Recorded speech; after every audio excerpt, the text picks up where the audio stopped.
Hey, what's up guys? Welcome to another video at WOT Garage. If you've been following the channel for a while, you pretty much know that I have my engine almost ready to go into the S10.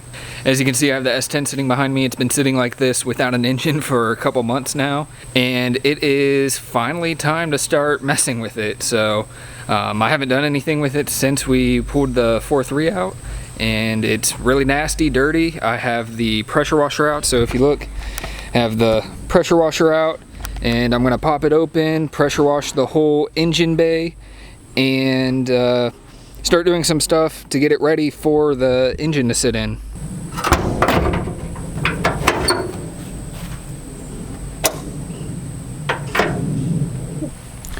So walking in here, as you can see, this thing's just filthy. There's a bunch of grime all over everywhere, and it really just needs to be cleaned in general. Yeah, so that's what I'm gonna do. I'm gonna take the pressure washer, start cleaning everything, start doing a few modifications I have for it before we start test fitting the engine, and then test fit.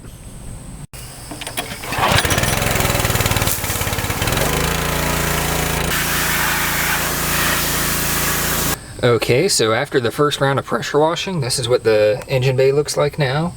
It is significantly cleaner than what it was before, but it's still not perfect, so what I'm going to do is spray some Purple Power on. I have Purple Power in a bottle with a little bit of water here.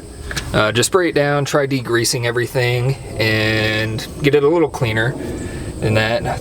I know the lighting's pretty bad, it's pretty harsh out, but you can, if it adjusts, there you go, you can kind of see it did a pretty decent job, just not perfect. So yeah, I'm gonna try getting some of that extra stuff off that I can, just make things a lot nicer and better to work on later.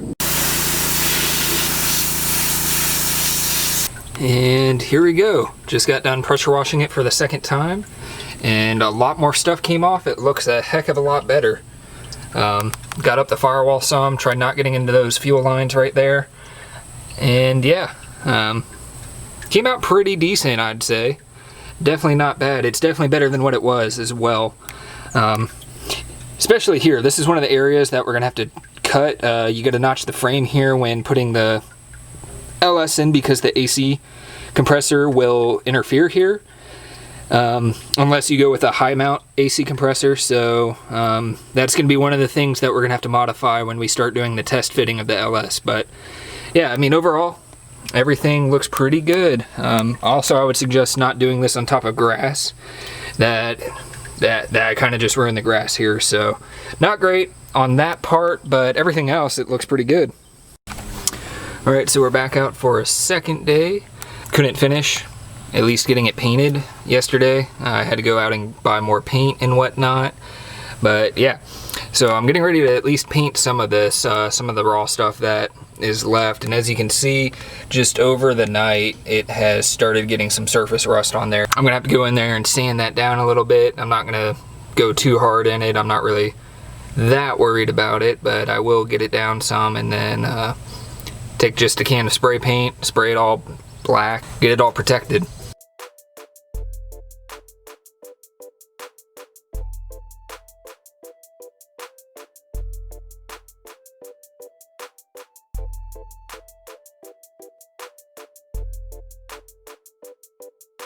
Here we go. I have pretty much everything that I wanted painted. As you guys can see, I didn't go all the way and paint everything up here because we're gonna end up cutting a lot of that out just to trim for the AC compressor. So a lot of this is gonna get cut out, so I didn't bother painting that. I'll paint that after we cut and weld and fill it in with what we need with the notch for the AC compressor. But everything else is painted. It looks a lot better. I can't complain too much. I didn't want to get too much overspray on everything, so I just mainly got the front cross member here, but it doesn't look too bad. So we're gonna let that dry and then probably bring it into the garage to start doing some more work. So while I was letting the paint dry, I went ahead and put the bracket on for the AC compressor. This was the one from my dad's engine. He can't use this bracket. Can you not use the bracket or the compressor? I know not the bracket. Yeah, the compressor that comes with the vintage air is a different compressor than that, so you can't use that bracket at all. It comes with its own bracket for LS. Yeah, since he's going vintage air, he can't use it, so he already had that one sandblasted. He just gave that to me. Anyway, I got that on because that's where most of our interference is going to be. And also, while I'm letting the paint dry in the engine bay, I'm going to go ahead and put the engine mounts on. So the kit I got is from CPW. I got the polyurethane kit, so it's got the polyurethane bushings, very adjustable. You can see it's got slots on the frame side, so this mount bolts to the frame side. And then engine side, it is very adjustable as well. It's got more slots, and also where the bolt goes through that connects the two sides. And yeah, so this gives us plenty of adjustability so we can get the engine exactly where we want it. Line the transmission up with the stock position, that way I don't have to change the drive shaft yet or any of that stuff. I can drive it with the stock drive shaft. This kit also came with the hardware. It's nice to have new hardware. Yeah, I'm gonna go ahead and start putting the engine side on, and then when we bring the truck inside the garage, I'll put that side on where it's a little cooler in here.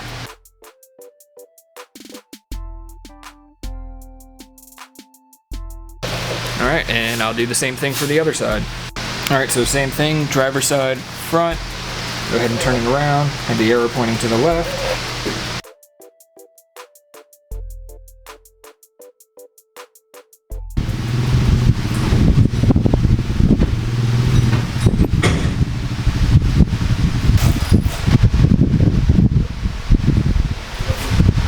Got the truck inside, gonna let everything cool off a little bit. Turns out the engine mounts I got do use the hardware that came stock on the truck, at least on this end. On the engine side it doesn't, but on the frame side it does. So I painted over those. Oh well, now I'm just gonna use them. I also have a new steering shaft that gets rid of the rag joint here. Hopefully a little bit better steering response on it. Less slop in the wheel. Right now it's got quite a bit of slop, so hopefully it takes some of that out. And also it's supposed to be a smaller diameter than this one as well. I got the Hooker Blackheart steering shaft, if you guys want to know.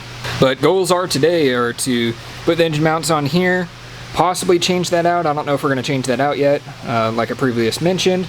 But mainly get the engine in here, connect it in the mounts, and see where we're hitting here, like I previously mentioned on the AC compressor. Because more than likely we are going to have to notch this down and over, so cut into it and then maybe come up here, out.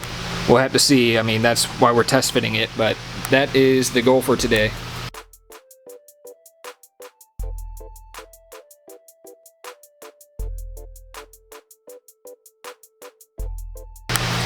The other thing we need to do is change out this box that covers the AC system. What tends to happen is this bulging piece right here, or this piece that extrudes out, will interfere with the back of your heads, your passenger side head, and not fit. So they make a piece that covers this. Actually, here's what it looks like. And it gives more clearance, more room for it to fit in there. So I got to change that out as well before we can go ahead and put the engine in. Alright, so the first steps for removing this are removing the relay switch here. That's not hard, it's just 4 bolts. It's a little harder if it's the first time you've done it. I've done this twice now because I keep on having the fan relay go out, or at least a couple of the relays. I'd be stuck in fan speed 1 and 2 and I wouldn't have 3 and 4, which is not good for the summer or winter when you really want the heat or AC going. So replace that a couple times. That's not hard. That's just going to be 4 bolts to take out. Everything else is bolted on all the sides, so there's 5.5 mils for the smaller bolts, and then the bigger bolts they all seem to be 10 mil from what I can see. So I'm gonna go ahead and knock this out.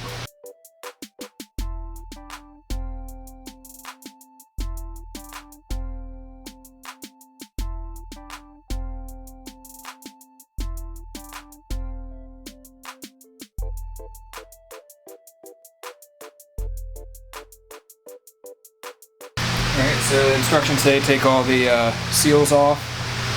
I'm not doing the one here around the actual tubing, but got all the seals off. Another thing that it says to do, which is going to be a little bit of a pain, is for all these standoffs here. So there's one here and two on the bottom that you can see. Need to cut all those off.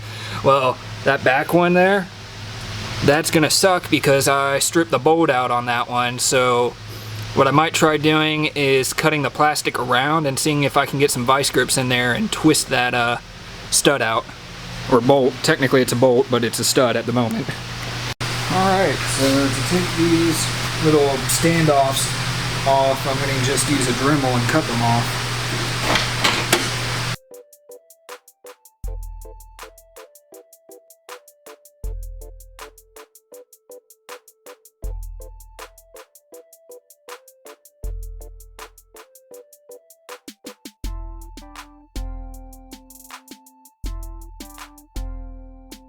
Alright, so I got it ground smooth here, pretty dang smooth, and I also got the two on the bottom. I was able to remove the stud after doing some grinding. I ground the plastic off and then used some vice grips to get it off. You couldn't really see because I was in the engine bay, but not too bad. So got that off. Next will be to put the seal on around all the edges, and then put the actual plastic piece on, the replacement piece.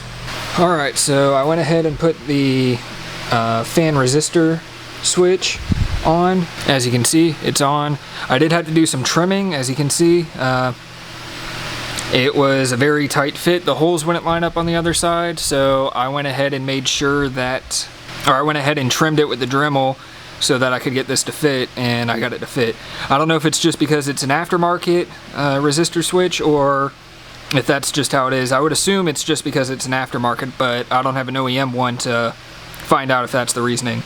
But next on the instruction is to clean the perimeter edge with isopropyl or any sort of cleaner like that, and then to go ahead and put the seal on around the whole thing before you go and put it in the truck. So that's what I'm gonna go ahead and do. I got my rag soaked in isopropyl. Just gonna go along the edges, try to get this nice and clean, so that we don't have any debris that can prevent sticking. And you want to try not touching the surfaces you just wipe down. So this is the sealant that it came with.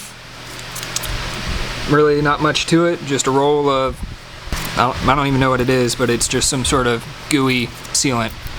So basically just take it off like this, unroll it, stick it down, and then I'll pull the paper off right before I go and put it on. But we'll see how easy this is to work with.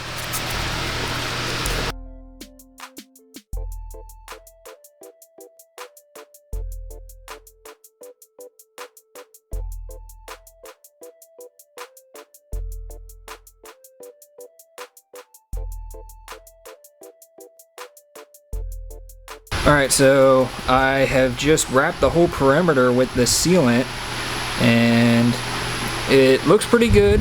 It's not perfect. Not perfect by any means. It's not perfect by any means, but it will work and hopefully seal the whole thing off. They do say afterwards, after you put it on, to seal up any areas with extra sealant that you think needs it. Hopefully I don't need it, but it is a little difficult to work with, so it has a problem sticking to it. I did clean with isopropyl alcohol. Maybe I could have been a little more thorough, but still it was not that easy to work with. So yeah, but now I'm going to go ahead and try putting it in.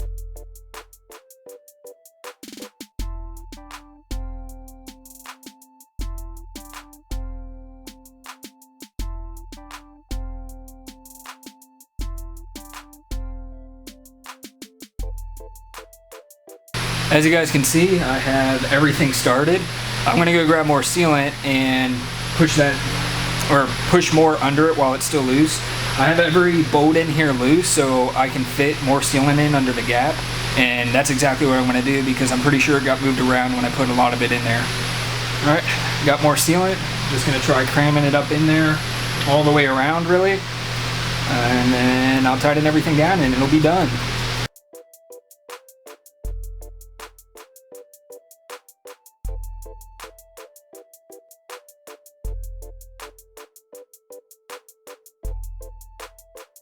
And there we go, guys. I got the new cover installed.